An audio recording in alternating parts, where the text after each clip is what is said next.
Hello and welcome to our channel. In this tutorial, you will learn how to automatically bypass Captcha on iPhone. Captcha bypassing is a new feature added to iOS.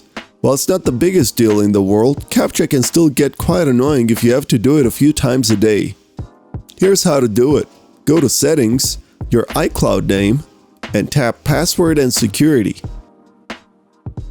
Make sure automatic verification is enabled.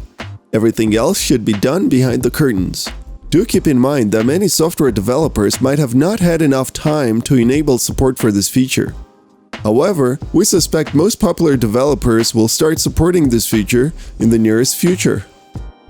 How often do you have to complete a CAPTCHA? If you liked this video, don't forget to give it a thumbs up and subscribe to our channel.